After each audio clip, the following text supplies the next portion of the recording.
ভাইরা আমার, যে নবীর উম্মত আমরা, খুব খেয়াল করে শুনবেন।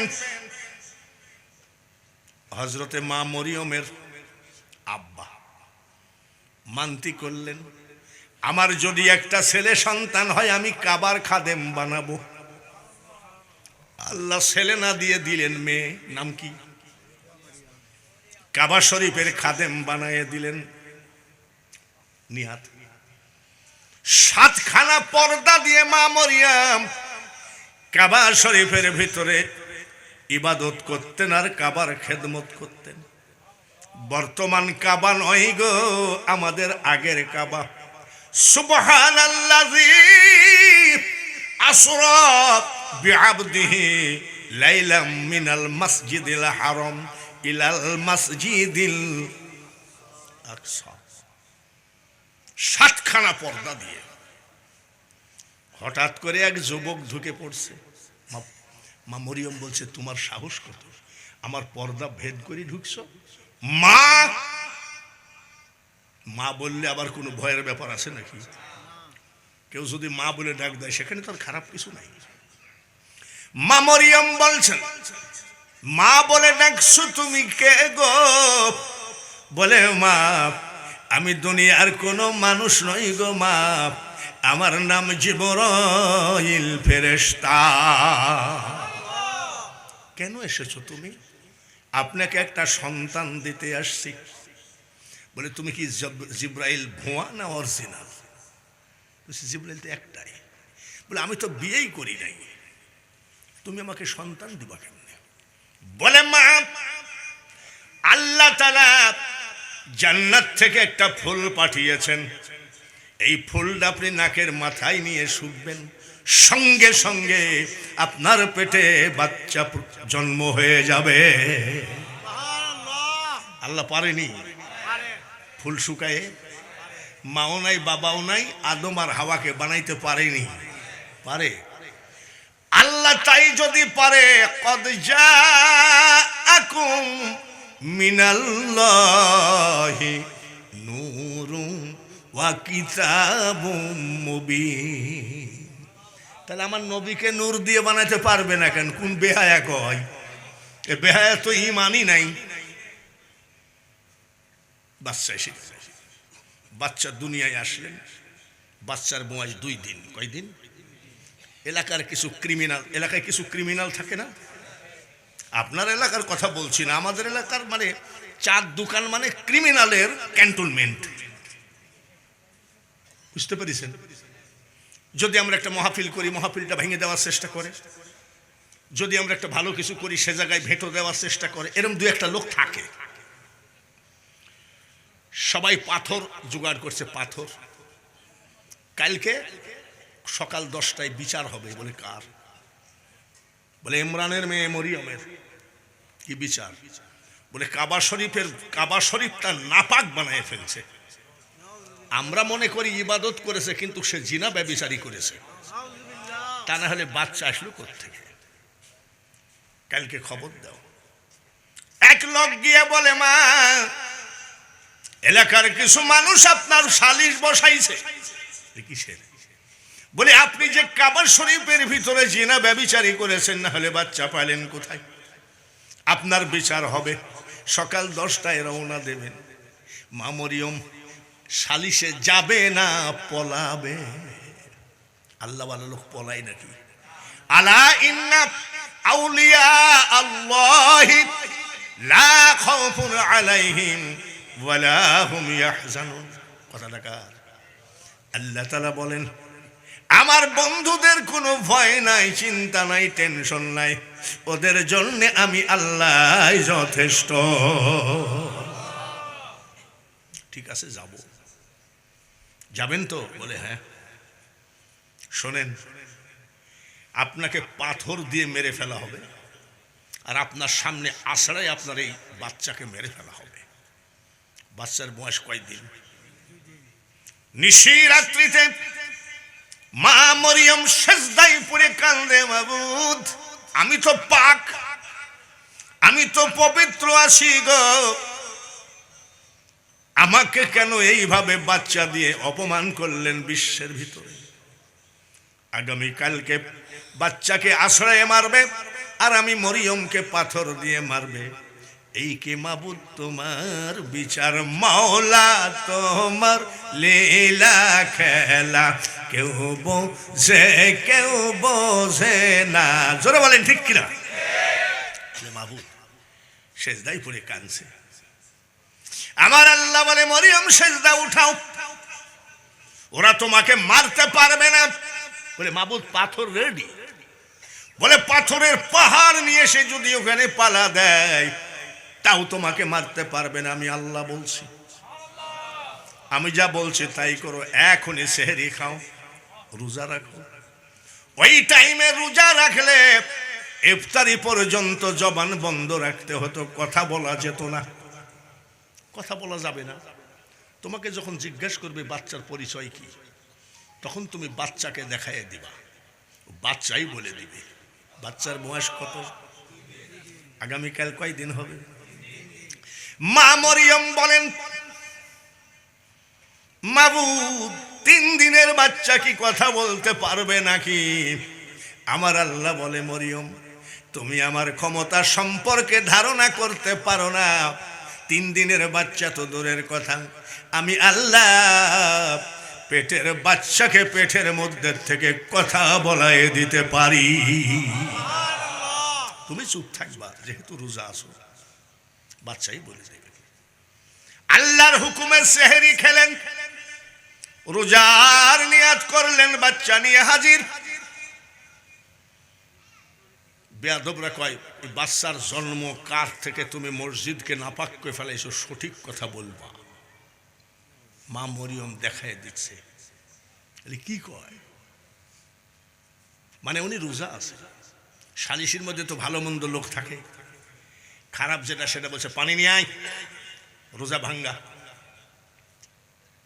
ওর ভিতরে এক লোক বলছে রোজা ভাঙ্গা বা কেন? বাচ্চাকে জিজ্ঞাসা করতে বলছে, করো। বাচ্চা যদি কথা বলতে না পারে তখন হবে। ক্রিমিনালের বাচ্চারা, বেয়াদবরা জিজ্ঞাসা করছে, এই বাচ্চা তোমার জন্ম বৃত্তান্ত বলো। কয়দিনের বাচ্চা? আঙ্গুল উঁচু করে কয়, শোন বেয়াদবরা, আমার মা পাক এবং পবিত্র, খবরদার আমার মার বিরুদ্ধে বলবি না। কয়দিনের বাচ্চা? লোকজন কয়, এ বাচ্চা এখনই আঙ্গুল উঠেছে তো পাকা ডাকাত হবে। চোরের মন, ডাকাত মনে করে সবাই ডাকাত, চিটার মনে করে সবাই বাটপার, আর যে নামাজি সে মনে করে সবাই নামাজি। আর একবার আঙ্গুল তুলে বলে, শোন, আমার মা অবৈধ কোনো কিছু করে নাই, আমি আল্লাহ তাআলার কুদরতের সন্তান, বর্তমান জামানার আমি নবী, আমার নাম হলো ঈসা রুহুল্লাহ। ঈসা নবী কয়দিন বয়সে নবী ডিক্লার দিলেন, এইটুক বলার জন্য ইতিহাসটা তুললাম। ঈসা নবী যে বলছেন আমি নবী, কয়দিন বয়সে ডিক্লার দিলেন? ঈসা আলাইহিস সালাম 3 দিন বয়সে বললেন আমি নবী। আর আমরা যে নবীর উম্মত, তিনি বলছেন কি জানেন? তিনি ডিক্লার দিচ্ছেন, আব আতশ খাগ বাত। কয়টা মশলায় আদম তৈরি? জোরে কোন? আব আতশ খাগ বাত কয়টা? আনিয়া জেদ্দারো মাটি, গঠলেন বুরখা পরিপাটি, মিথ্যা নয় সে কথা খাঁটি, কোন চিজে গড়লেন আত্মা। আবাতস খাক বা 4টা মশলাতে বাবা আদম তৈরি। আমার আপনার নবী বলেন, আবাতস খাক বাত মশলা যখন মাখানো হয় নাই, তার কোটি কোটি বৎসর আগে আমি তোমাদের নবী ছিলাম। নবী জিব্রাইলকে বলছে, তোমার বয়স কত? বলে আমি জানি না। জানো না? আরশে মুআল্লার উপরে একটা তারকা উঠতো, তুমি দেখেছো নাকি? সর্বনাশ করেছে। জিব্রাইল চমকায় উঠছে। বলে চমকায় উঠলা কেন? বলে হুজুর, দুনিয়ার জমিনে জন্মগ্রহণ করে ওই এলমে বাতেন কেমনে জানেন, গোপন খবর কেমনে জানেন? কেন? বলে ওটা হলো আমি দেখেছি কতবার জানেন? আমি জিব্রাইল দেখেছি ৭০,০০০ বার। কতবার? ওই তারকাটা যদি একবার, আমি দেখেছি ৭২,০০০ বার। জিব্রাইল কত হাজার বার দেখেছে? একবার যদি ওই তারকা ডুবতো ৭০,০০০ বছর উঠতো না। আর ওই তারকা যদি একবার উঠতো ৭০,০০০ বছর ডুবতো না। হুজুর, আমি জিব্রাইল উঠা আর ডুবা দিয়ে দেখেছি ৭২,০০০ বার। বলে দেখিস নাকি? বলে হ্যাঁ। এ তো বিশাল ব্যাপার। একবার তারকাটা উঠলে ৭০,০০০ বছর ডুবে নাই, একবার ডুবলে ৭০,০০০ বছর উঠে নাই। উঠা আর ডুবা দিয়ে আমি জিব্রাইল দেখেছি ৭২,০০০ বার। তা আপনি এ খবর জানেন কেমনে? বলে জিব্রাইল রে, ৫৭০ খ্রিস্টাব্দে ১২ই রবিউল আওয়াল সবে সাদেকের সময় আমি যখন দুনিয়ায় আসলাম, ওই দিন থেকে ওই তারকা দেখেছো নাকি? বলে নবী গো, ওই দিন থেকে ওই তারকা আর দেখি নাই। বলে আমি মুহাম্মাদুর রাসূলুল্লাহ সাল্লাল্লাহু আলাইহি ওয়াসাল্লাম, ওই তারকা ছিলাম আমি।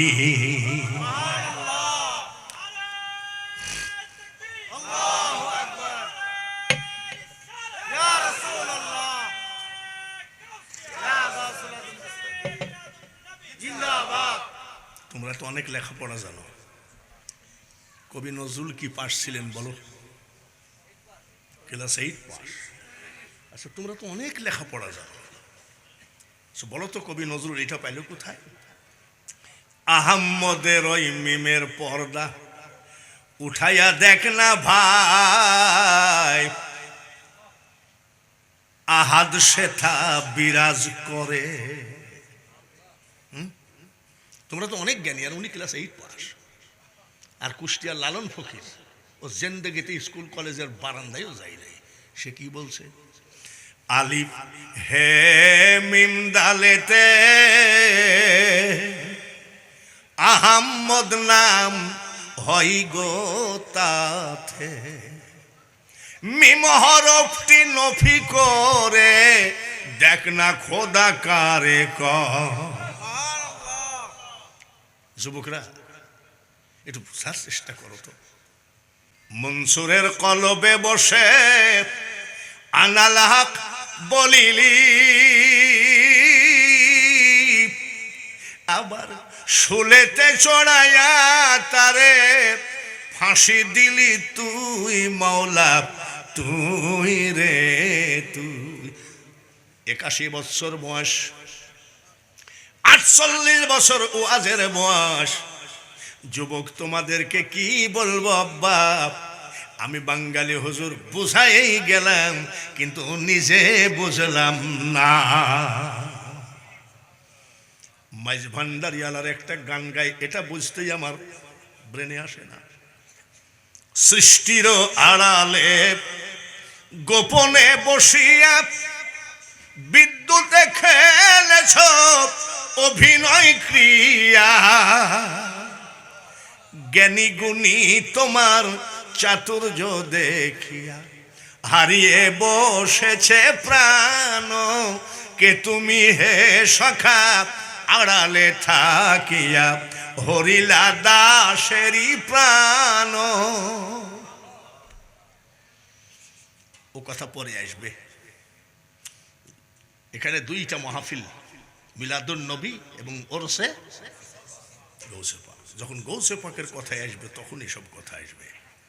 এখন নবীর মধ্যেই থাকি, আগে মিলাদুন নবী করে নিই, ঠিক কিনা? আমি সব থেকে আমার জীবনে একটা ওয়াজ আমি নিজেই অবাক হয়ে যাই, মেয়েদের ডেলিভারির ব্যথার মতন ব্যথা পৃথিবীতে আর নাই। ডাক্তারকে জিজ্ঞাসা করবে, মেয়েদের যে বাচ্চা ডেলিভারি হবে এর মতন যন্ত্রণার পৃথিবীতে নেই। মা আমিনা খাতুন বলছেন, আমার যখন বাচ্চা প্রসব হবে ডেলিভারির সময়, আমি তখন ঘুমায়ে গেছি। আচ্ছা, ওই সময় কি মেয়েদের ঘুম ধরে? ও কানা মুল্লারা কি বোঝে না? ভাইয়েরা আমার, মা আমিনা বলছেন আমি ঘুমায়ে গেছি, হঠাৎ করে চোখটা খুলে দেখি আমার ডান পাশে একজন সুন্দরী মেয়ে মানুষ দাঁড়ানো, সীতানার বাম পাশে একজন সুন্দরী মেয়ে মানুষ দাঁড়ানো। আমি ডান পাশের মেয়েটাকে জিজ্ঞাসা করলাম, আপনি কে গো?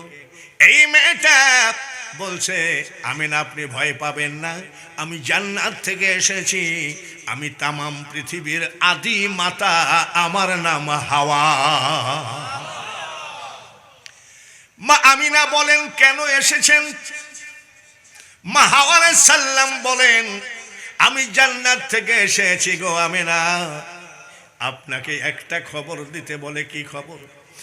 এখনই আল্লাহ তাআলা আপনার কোলে একটা বাচ্চা দেবেন, এই বাচ্চা আখিরি পয়গম্বর।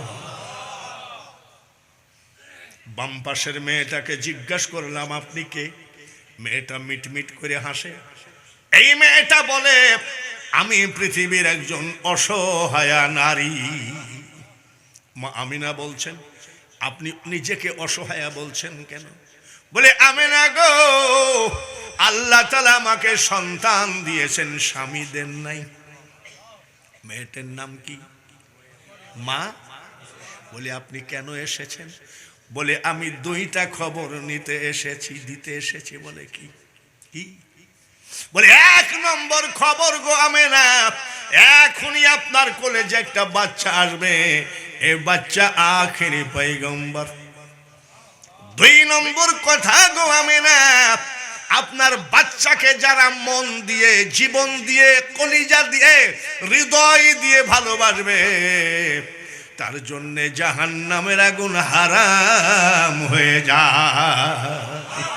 মানুষ বানাইছে আল্লাহ প্রেমের কারণে, প্রেমের ডোরি বান্ধ নবীজির শোনে। ইয়া রাসূলুল্লাহ,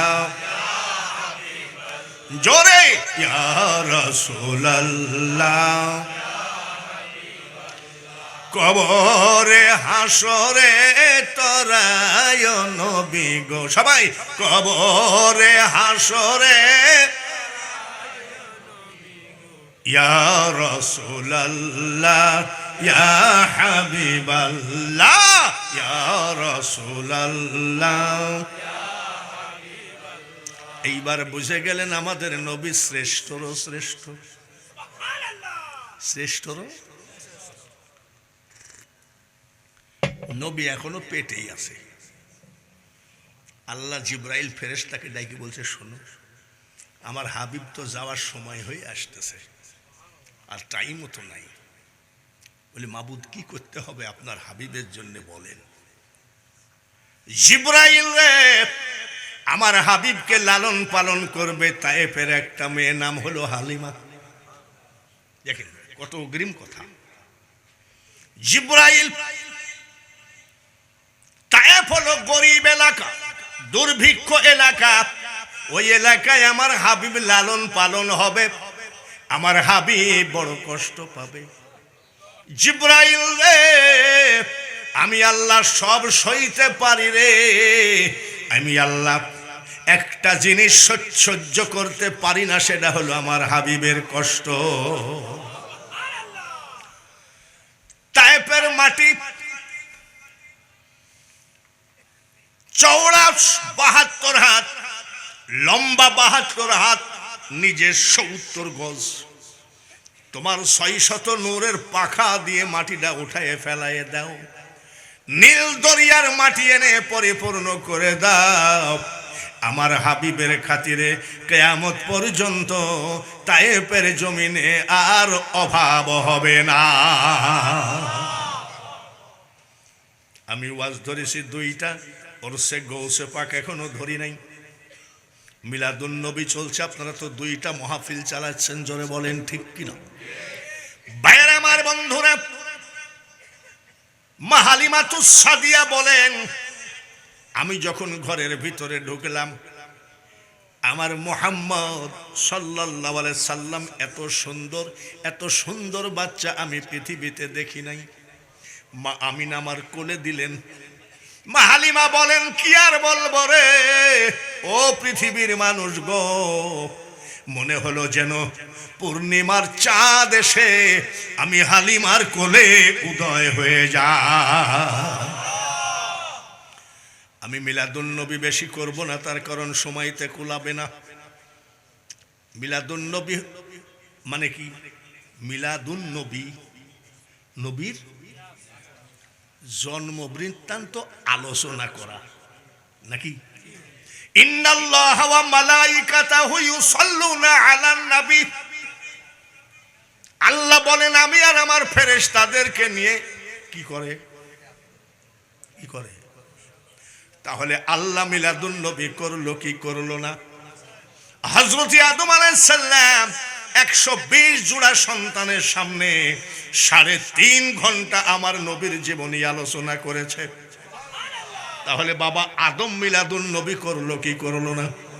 হযরত ঈসা আলাইহিস সালাম উম্মতদেরকে ডেকে ডেকে বলেন, উম্মতরা রে, আমার পরে যে নবী আসবে তোমরা সবাই তার হাতে হাত দিয়ে মুসলমান হয়ে যাও, সে হলো আখিরি পয়গম্বর। তাহলে ঈসা নবী মিলাদুন নবী করেন নাই? করেছে কি করেন নাই? আল্লাহ মিলাদুন নবী করেন, আদম নবী করেন, সব নবীর আমার নবীর জীবনী আলোচনা করেন। কিন্তু দুঃখের ব্যাপার, আমাদের বাংলাদেশে কিছু আবু জেহেলের দল আছে, ওই মিলাদুন নবী সহ্য করতে পারে না। জশ্নে জলুসের মিছিলের ভিতরে তারা বোমা মারার চেষ্টা করে। এরা হলো এক দল, আপনাদের চিটাগাং একটা থানায় আছে, ওদের হেড অফিস। 48 বছর মাঝ ভান্ডার যায়, আমি স্যান্ডেল পায়ে দিই না, জুতা পায়ে দিই না, 48 বছর। আমি একদিন ওই ক্যান্টনমেন্টের সামনে দাঁড়াইছি, ওই যে যারা মিলাদুন নবী মানে না, তো দেখবেন খালি জুব্বা, খালি জুব্বা। আমি ভাই শোনেন ভাই, আমার বাড়ি কুষ্টিয়ায়, মাইজ ভান্ডার কোন দিক যাবো? বলছে নাউজুবিল্লাহ, এসব নাপাক জায়গার ঠিকানা আমরা জানি না।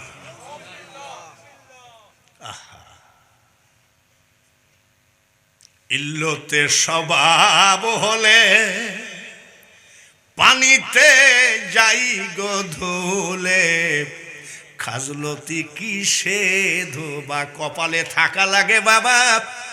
আবু বকরের কপালে হলো না, আবু জেহেলের কপালে।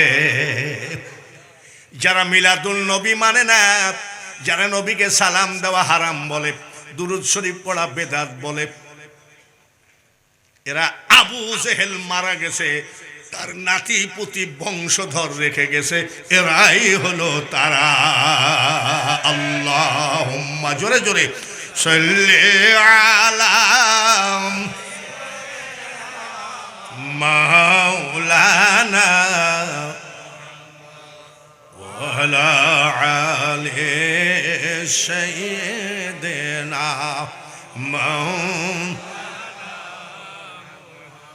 কোথায় আছেন দয়ার নবীজি? আমাদেরকে ছাড়িয়া কি লাভ হবে আপনি ছাড়া, আমরা ধরাই বাঁচিয়া। আল্লাহুম্মা, জোরে জোরে সাল্লি আলা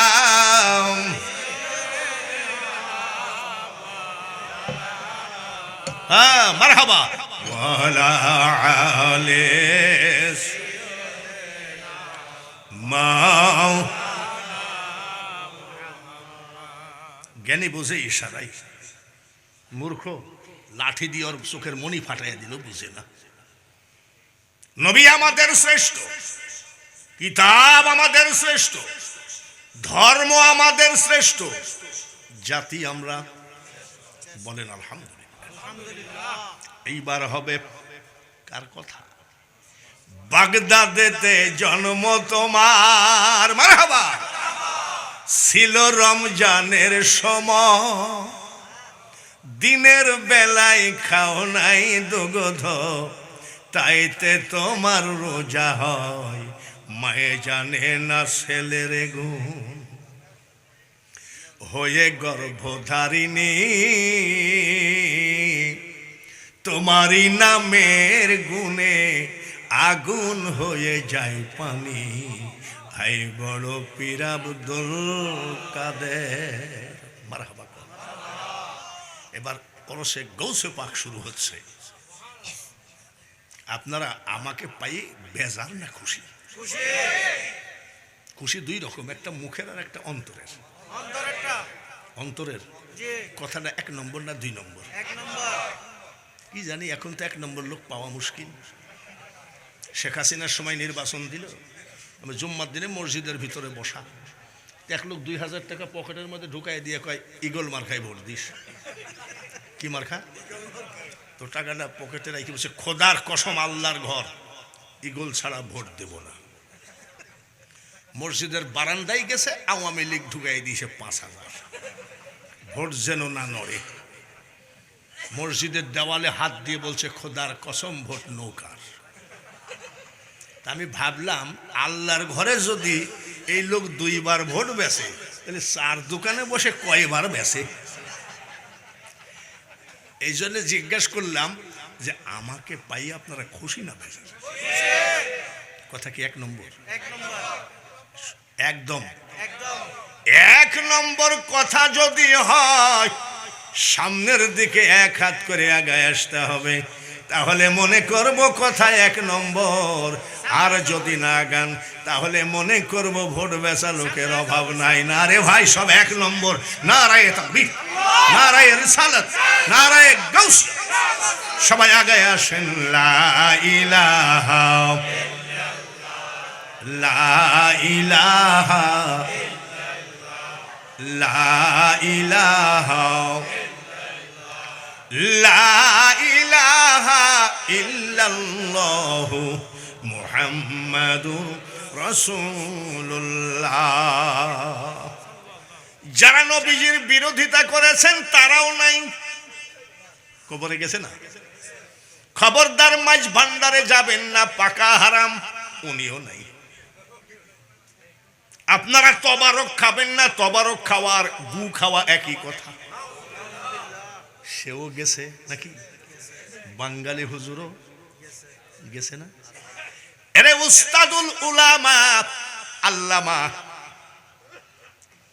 শেরে বাংলা নাকি? উনিও গেছেন, কিন্তু উনার যাওয়া আর ইনার যাওয়া এক যাওয়া না। আলাউলিয়া লায়ামুত হাদিসে লিখন, আউলিয়ারা রহে জিন্দা, নাই তাদের মরণ। শেরে বাংলার জামাইয়ের নাম কি? হাশেমি সাহেব। উনি রাস্তা দিয়ে হাইটে গেলে আলেমরা কয় আব্বা গেল নাকি? হাশেমি সাহেব গেলে ওই খারিজিরা কয় ওই বাবার আব্বা গেল। আবার যারা নবীজির বিরোধিতা করছে তারাও যাচ্ছে, ঠিক কিনা? এ দুনিয়া দেখতে সুন্দর রে মানুষ, শুধু মায়ার ঘর। আইসো একা যাইবা একা, কিসের অহংকার রে বলো, কিসের অহংকার? কি করো? সুন্নি হয়ে যাও, নবীর প্রেমে নিজেকে বিলিয়ে দাও। বলেন তো, আমি এখন যে গানটা গাবো, এই গানটা যে গাইছে সে জেলখানায় আছে। দয়াল আমার এই পথ দিয়া আসবে রে, আমি সদাই থাকি পন্থ পানে চায়া। জেলখানায় আছে। তার মানে উনি বলতে চাচ্ছে দয়াল আমার এই পথ দিয়ে আসবে, তাই এই পথের দিকে তাকাই আছে। ওরে বাউল, ওরে বয়াতি, যতই গান গাও কেন আল্লাহ দয়াল তোমার বাড়িতে যাবে না। দয়ালের সম্পর্ক একমাত্র নামাজীদের সাথে সম্পর্ক। আসসালাতু মিরাজুল মুমিনিন। ওরসে গৌসে পাক শুরু হচ্ছে। আমরা পীর মানি কি মানি না? খাঁটি পীর না ভণ্ড পীর? পীরেদের ব্যাগ খুঁজলে পাওয়া যাবে যাই নামাজ, তসবি, টুপি। আর আমাদের কুষ্টিয়ায় কিছু পীরের ব্যাগ খুঁজলে পাওয়া যাবে নারকেলের সুবলা। নারকেলের, আমি নারকেলের সুবলা দিয়ে মনে হয় কুলুপ করে। এত বড় একটা মিসমিসা কালো কি জানি গোল ব্যাগের ভিতরে। আমি আব্বা এটা কি বলে, এটা কলকি শরীফ। কলকি আমি সর্বনাশ করেছি, কিয়ামত বেশি দিন নাই। কলকি কি? আমি আব্বা মক্কা শরীফ, মদিনা শরীফ, আজমির শরীফ, বাগদাদ শরীফ, ভান্ডার শরীফ, কুরআন শরীফ, হাদিস শরীফ। কলকি আবার শরীফ হইল কবে? বলে তুমি কাঠ মোল্লা, বুঝবা না। আমি কি মোল্লা? আমি আব্বা বুঝাও, আমি বুঝালে তোমার কাছে মুরিদ হব। বলে তাহলে শোনো, আমার পীর কেবলা মারা যাচ্ছিলেন। পীর কেবলার ছেলে মেয়ে কেউ কান্দে নাই, আমি সীতানাই বসে কান্দতেছিলাম। আমার চোখের পানি সহ্য করতে পারে নাই। পীর কেবলা বালিশের তল থেকে এই কলকে বের করে বলছে, কান্দিস না আব্বা, মাল দিয়ে গেলাম ধরে রাখি। কার দেওয়া? পীরের দেওয়া, যার জন্য শরীফ লাগাইছে। নাউজুবিল্লাহ কর, আরেকবার কর নাউজুবিল্লাহ। এইরকম মুখটা এক পীর বসে আছে, ভক্ত, অনেক ভক্ত। পেশাব ফিরিয়ে আসলো, কুলুবও নিল না, পানিও নিল না। তার আব্বা একটা কথা জিজ্ঞেস করবো? বলে হ্যাঁ বলো। ভাবি আলাদা। মুরিদ কেমন আছে? বলে 10,000 মতো আছে। আপনি পেশাব ফিরি পানি নিলেন না কেন? বলে পেশাব ফিরি পানি নেওয়া কবিরা গুনাহ। আব্বা ওই হাদিসটা দিলে আমিও ছেড়ে দিতাম। তুমি কি জানো না, কারবালায় ইমাম হুসাইন পানি পানি করে মারা গেছে। আমিও নিয়াত করেছি ওই পানি এ জায়গায় ঠেকাবো না। আমি তাহলে তো আব্বা, তাহলে তো পিছনেও ঠেকাও না। তুমি যদি সামনে না ঠেকাও তাহলে তো পিছনেও ঠেকাও না। তোমার 14 গোষ্ঠী না পাক